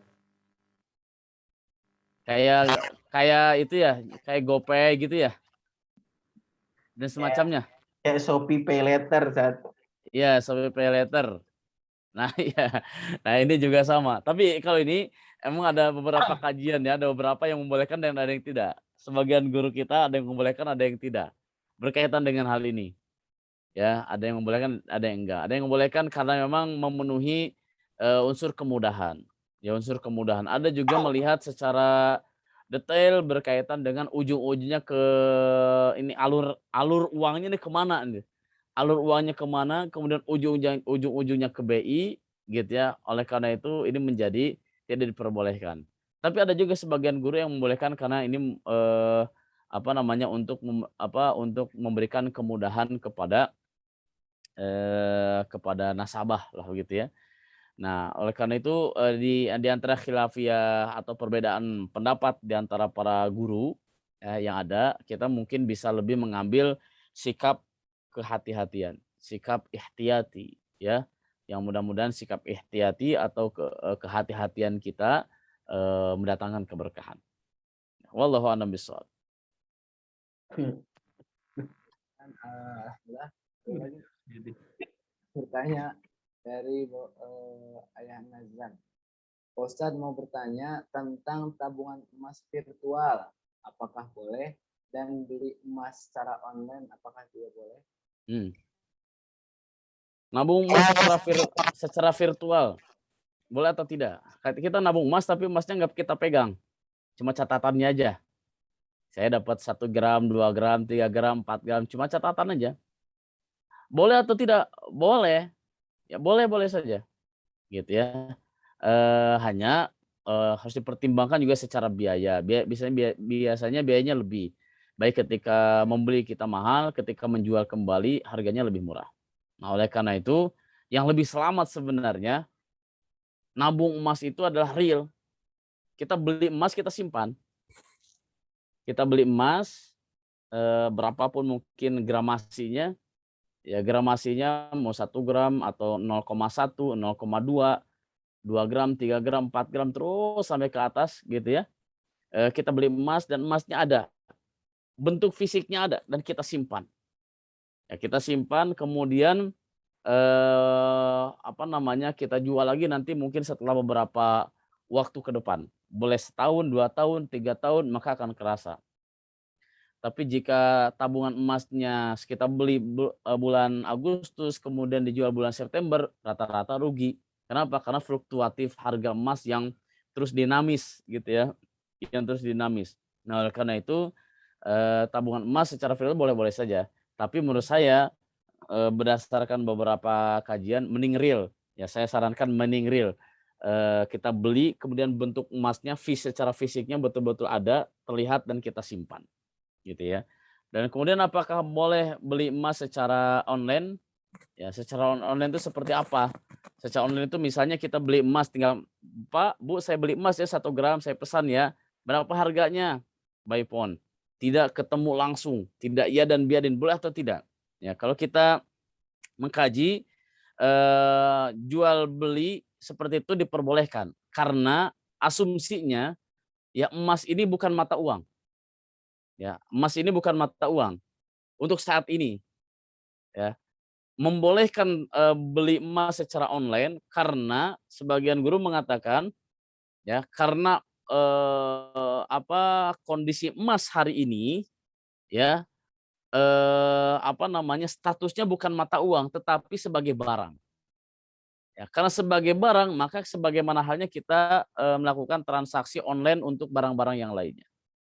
Nah, dan itu diperbolehkan, ya, diperbolehkan. Kita pesan, "Bu, Pak, saya pesan emas ya." Nah, ini kan online nih, nggak langsung ketemu, itu boleh-boleh saja, ya, karena memenuhi unsur apa, ada penjual, ada pembeli, ada barangnya, barangnya diperbolehkan, kemudian ada akad, ya, akad. Nah, ini sudah masuk memenuhi unsur, jual beli karena mengasumsikan emas ini sebagai barang dagangan, bukan sebagai mata uang. Wallahu a'lam bishawab. Baik, Ustaz, mungkin ini terakhir banget, insyaallah terakhir. Dari Bunda Lina, kalau pinjam uang kredit tanpa bunga, tapi justru kalau dilunasin kena denda, itu riba juga. Iya. Dilunasin kena denda ya. Masya Allah. Kenapa didenda segala ya? Kenapa apa namanya dilunasin malah kena denda? Justru kalau kita Memang dilunasin ya alhamdulillah. itu Lunasin memang biar minjem lagi kan. itu memang peraturannya Ustadz dari PT. Jadi Iya betul. kebanyakan kalau karyawan mau lunasin itu PT tahu pasti mau ngutang lagi. Jadi kalau dilunasin malah kena Minjem penalti, kena denda Emang betul. Emang betul. Dan gitu itulah gaya Ustadz. gaya konvensional begitu, Bu. Ya, jadi gimana ya? Iya, gaya konvensional seperti itu. Maka alangkah baiknya mending kita hindari saja, Bu. Insyaallah. Kalaupun mau ada kebutuhan, Tapi itu benar-benar enggak ini. Maksudnya benar-benar nggak berbunga. Jadi kalau misalnya kita utang 10 juta ya bayar 10 juta, mau dibikin 2 tahun, 3 tahun, 10 tahun gitu. Cuma nanti kalau pas mendekati mau lunas biasanya kan karyawan lunasin gitu ya, malah justru kena denda karena PT tahu pasti mau pada ngutang lagi gitu. Jadi malah nggak boleh gitu. Gimana ya Ustadz ya? iya. Iya. Ini dasar dendanya gimana Bu itu, Bu? Biasanya, Bu? Dasar Kenapa? dendanya sih Iya. kesepakatan berjanjian. Jadi Awalan. kalau misalnya Pokoknya kalau dilunasin belum waktunya habis. pokoknya kalau dilunasin ada- sebelum waktu habis ada dendanya gitu. Iya, gitu. Iya. Oh iya, keuntungan dari denda itulah keuntungan si pemberi pinjaman kali ya. Iya. Ya kalau mungkin kalau saya pikir sih karena biasaan kalau udah mau lunas kan karyawan mau ngutang lagi. Jadi ini apa sih maksudnya? Jadi biar sampai lunas dulu kali ya, apa bagaimana nggak tahu. Sampai lunas dulu kan dia dilunasin dia. Hah? Kan Iya, dia melunasi langsung. Karena kami juga pinjam. Kenapa Ustadz? Iya kan sebelum apa namanya mau dilunasin. Misalnya 2 bulan lagi nih. 2 Iya. bulan atau 3 bulan lagi, wah ini kayaknya ada rezeki nih 3 bulan sekaligusin aja deh dibayar. Gitu. Nah itu malah kena denda. Nah itu yang kena denda. Iya. Kalau nggak dilunasin malah nggak kena denda. Maksudnya Oh, gitu ya. sampai selesai gitu. Sesuai gitu ya. Sesuai. Iya. Baik. Seperti itu riba apa bukan ya? Di akadnya itu. Akadnya. Ya, tapi itu akadnya ya. Akadnya al-ibratu fil uqud ya, al-ibratu fil uqud. Jadi karena di akadnya seperti itu, justru dendanya itu tuh yang khawatir menjadi ribanya. Ya, saya sudah bayar 10 juta karena ingin diselesai segera, selesai segera, maka saya harus bayar denda 10 juta. Jadi hasil akhirnya 10 juta plus 200.000 misalnya, atau plus 500.000. Nah itu khawatir denda itu menjadi ribanya. Kalau misalnya di akad itu namanya akad apa? Riba duyun tadi ya, riba qard yang disyaratkan, atau riba jahiliyah. Nah ini bisa masuk semuanya ini. Maka alangkah baiknya tetap mungkin lebih baik dihindari karena ini khawatir menjadi bagian ribanya, meskipun mungkin atas namakan denda. Wallahu a'lam bishawab. Udah terlanjur Ustaz. Tinggal bertaubat saja, yang sudah terlanjur, yang sudah dilakukan, tinggal bertaubat, memohon ampun, mudah-mudahan ini selesai, tidak melakukan hal yang sama. Cuma kalau kita niatnya memang menghindari riba, artinya kita memang niat sampai lunas aja gitu, tetap aja ya Ustadz ya? Ya, tetap aja, karena sudah terkurung dengan akad yang dibuat di awal gitu. Oh gitu ya. Ustadz ya. Jazakallahu khair Ustadz. Waalaikumsalam. Baik, alhamdulillah. Dan ada yang mau raise hand lagi gitu. Oh iya. Gimana Ustadz Pandu sebagai sohibul acara? Ya nggak apa-apa, kita batasi 2 lagi aja ya. Kita batasi agar tidak terlalu malam. Mungkin jamaah yang lain juga ingin istirahat. Mungkin 2 lagi, dari siapa yang resen, Bu Tuti sama yang di chat 1-2 orang lagi ya. Ya. Silakan Ibu Tuti terlebih dahulu.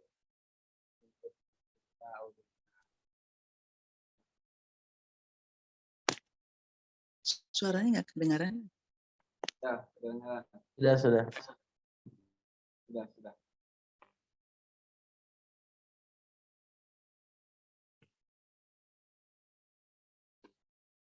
Baik, silakan dari siapa dulu? Silakan Ibu Tuti. Siapa dulu? Oh, dari Ibu Tuti, Mangga. Ya, Silakan, Bu. Assalamualaikum warahmatullahi wabarakatuh, Ustaz. Waalaikumsalam warahmatullahi wabarakatuh. Ini saya mau bertanya tentang trading forex ya, yang saat ini masih banyak dilakukan ya. Nah itu kan ada bagi hasil itu dimani oleh robot dan ada bagi hasilnya. Dan bagi hasilnya itu dibagikan pada saat selesai perdagangan gitu. Jadi tidak ada menginap, tidak ada. Jadi sesuai dengan MUI ya. MUI kan 2 kali 24 jam kalau nggak salah itunya ya. Nah ini memang yang dilakukan itu bagi hasilnya setelah selesai masa tradingnya itu di malam itu juga. Gitu. Itu kira-kira gimana ya Ustaz ya intinya ya. Tradingnya itu Euro USD ya. Jadi berbeda mata uang. Kan yang kalau yang nggak boleh kan yang mata uangnya sama ya. Dan itu udah ada MUI-nya seperti itu. Jadi apa yang seperti MUI itu yang dilakukan gitu. Kira-kira gimana batasan-batasannya Ustaz yang ini Baik. itu. Baik. Assalamualaikum warahmatullahi wabarakatuh. Waalaikumsalam warahmatullahi wabarakatuh. Baik, saya sampaikan secara prinsip-prinsip umum ya untuk forex. Transaksi mata uang asing. Ya. Ini mirip-mirip sih sebenarnya jika kita misalnya umroh. Mau umroh kemudian kita bawa rupiah.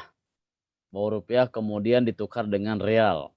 Baik ditukarnya di Indonesia ataupun sudah nyampe di Saudi. Nah, itu kan tukar menukar tuh. Tukar menukar. Nah, kemudian apa yang harus kita perhatikan? Nah, untuk tukar menukar itu adalah harus selesai di tempat itu meskipun beda harga. Contoh misalnya kita bawa 1 juta rupiah mungkin jadi realnya kurang lebih berapa 300 real misalnya atau berapalah kurang lebih seperti itu.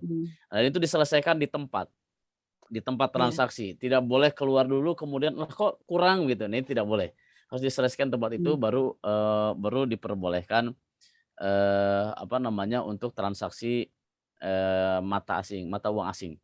Nah, kemudian kalau yang forex sekarang memang ada yang membolehkan dan ada yang tidak. Untuk rujukan di MUI kan di situ ada jenis-jenis forex yang boleh dan tidak diperbolehkan. Ya, maka itu yang menjadi panduan saja. Apa yang disampaikan di fatwa MUI itu yang dibolehkan itu yang menjadi panduan kita semuanya jika kita memang berkecimpung di bisnis forex ini, gitu Ibu ya. Jadi dipelajari lagi di MUI. Nah, apa yang kan banyak nih lembaga-lembaganya. Nah, lembaga yang sedang kita pergeluti itu kita bergabung di sana. Ini polanya pola yang mana nih? Pola yang dibolehkan apa pola yang tidak dibolehkan gitu. Jika yang tidak dibolehkan standarnya MUI, jika tidak dibolehkan hindari. Jika yang dibolehkan standar MUI maka boleh-boleh saja silakan. Insya Allah lebih aman dan lebih selamat. Iya Ustaz. Terima kasih Ustaz. Sama-sama. Waalaikumsalam warahmatullahi wabarakatuh. Masya Allah. Barakallah Bunda Tuti. Ya, barakallah. Mungkin ada lagi nih satu dari Bu Sri. Bu Sri Utami, pertanyaannya adalah bagaimana dengan ada promo umroh dengan bayar ringan bisa berangkat dalam waktu yang tidak lama tetapi harus mengajak 20 orang. Ya. Baik, ini promo umroh ini sebagai fee, bisa sebagai fee atau sebagai apa nanti statusnya ya? Contoh begini, harga Ustaz Romis mau umroh enggak? Umrohnya nggak apa-apa 10 juta aja. Nah sekarang nggak ada satu travel pun untuk biaya umroh 10 juta gitu kan, nggak ada. Belum tiketnya, belum visanya, belum hotel dan sebagainya. Kalau di total ya sekitar 20 juta lah. Tapi buat Ustaz Romis nggak apa-apa deh 10 juta, tapi ajak jamaah ya 20 orang. Nah, ajak jamaah 20 orang. Nah, 20 orang ini bisa jadi sebagai fee-nya. Sebagai fee marketingnya lah gitu. Dari setiap orang itu mungkin berapa ratus ribu, dan setelah dikumpul-kumpulkan untuk 20 orang dikali 20 orang plus uang 10 juta dari Ustaz Romis, nah ini sudah bisa menutupi untuk biaya umroh. Itu bisa-bisa saja. Hanya mungkin ini hanya bahasa marketing saja, ini promo umroh atau fee marketing dan sebagainya. Inti-intinya mungkin ke fee marketing juga, ya. Inti-intinya ke fee marketing. Jadi intinya kita harus ngajak orang lain agar kita bisa umroh lah gitu. Nah, kurang lebih seperti jika kondisinya seperti itu, status promo ini sebagai fee marketing karena kita sudah mengajak 20 orang calon jamaah umroh, maka itu silakan diperbolehkan. Wallahu a'lam bishawab. Baik, jazakallahu khairan pada Ustaz Ferry Firmansyah yang telah menjawab pertanyaan yang sangat banyak, tidak bisa terhitung ya, alhamdulillah. Mudah-mudahan pertanyaan-pertanyaan tadi bisa membuat kita makin paham mengenai tentang riba atau apa yang sudah ditanyakan tadi. Baik, berlanjut saja. Ada informasi yang akan disampaikan dari kami tim Bunyan Islamic Center yang insya Allah akan disampaikan oleh Al-Ustadz Pandu. Pada Al-Ustadz Pandu, waktu dan tempat saya. Bismillahirrahmanirrahim. Assalamualaikum warahmatullahi wabarakatuh. Waalaikumsalam warahmatullahi wabarakatuh. Insya Allah ramai banget Ustadz ya. Masya Allah, berkah. Alhamdulillah seru banget pada malam hari ini, daging semua. Banyak sekali materi-materi yang ya memang kehidupan sehari-hari. Karena sudah malam, saya langsung saja sekedar menyampaikan informasi untuk agenda-agenda dari Bunyan Islamic Center. Insya Allah akhir bulan ini kita akan mengadakan kembali training sholat khusyuk. Saya izin untuk share screen. Oh, bisa share screen. Kok saya nggak bisa share screen. Ya nanti akan saya sampaikan, akan saya share di WhatsApp, grup-grup WhatsApp. Insya Allah akhir bulan ini kita kembali mengadakan training sholat khusyuk yang akan diisi oleh Kiai Haji Uus Mauludin, dan juga ada satu materi tambahan, Ustadz. Ada materi tambahan Ustadz Lasmardi. Beliau adalah alumni dari training sholat khusyuk angkatan kedua yang saat ini juga sudah mulai memberikan training-training di beberapa tempat. Salah satunya itu adalah di Kementerian Sekretariat Negara. Jadi alhamdulillah ada alumni kita training sholat khusyuk yang sudah mulai memberikan training-training di tempat lain, dan insya Allah akhir bulan ini bergabung dengan kita dengan tim training sholat khusyuk untuk memberikan materi bersama Kiai Haji Uus Mauludin. Insya Allah akan diadakan tanggal 30 dan tanggal 31. Untuk waktunya itu setelah zuhur pukul 12.30 sampai 14.30. Jadi 2 hari, hari Sabtu dan juga Ahad insya Allah di akhir bulan ini tanggal 30 dan tanggal 31. Untuk info lebih detailnya bisa menghubungi saya di nomor yang tertera biasa di poster. Jadi sudah jadi admin di mana-mana sepertinya, informasi di mana-mana. Dan untuk informasi yang ingin didapatkan juga tentang training sholat khusyuk, insya Allah nanti akan kami share segera poster dan lain-lainnya, materi-materi yang lainnya. Cukup itu saja dari saya, Ustaz Ferry dan juga Ustaz Romis. Terima kasih. Assalamualaikum warahmatullahi wabarakatuh. Waalaikumsalam warahmatullahi wabarakatuh. Jazakallah kepada Al-Ustadz Pandu yang telah memberikan informasi berkenaan dengan program PIC atau Bunyan Islamic Center ke depannya. Baik, ayah bunda semuanya, tak terasa mungkin kurang lebih 2 jam ya, hampir kurang lebih 2 jam. Ini mungkin